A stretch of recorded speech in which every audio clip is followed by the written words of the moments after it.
बकरी ईदच्या दिवशी दुर्गाडी किल्ल्यावरती प्रवेश बंदी आणि घंटानाद करून दिला जात नाही।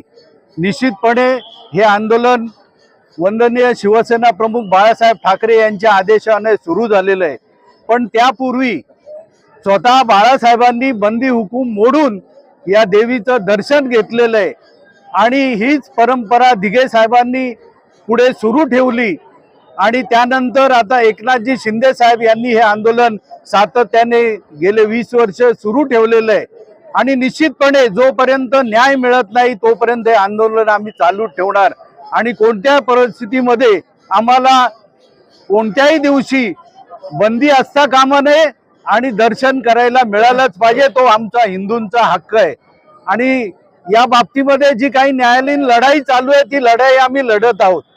कल्याणच्या कोर्टामध्ये केस आहे, ठाण्याच्या कोर्टामध्ये आहे, हायकोर्टामध्ये केस आहे।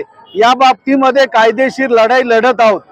निश्चितपणे सरकारचा या बाबतीमध्ये पाठिंबा आहे, परंतु न्यायालयीन लढाई ही लढावीच लागते। न्याय हा सगळ्यांना सारखा असतो। ज्याप्रमाणे राम मंदिर झालेलं आहे त्याचप्रमाणे निश्चितपणे दुर्गाडी आणि तेलंगणासाठी न्याय आम्ही मिळवल्याशिवाय राहणार नाही।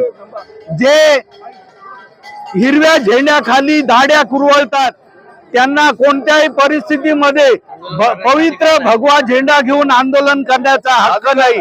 त्यांचा आम्ही निषेध करतो।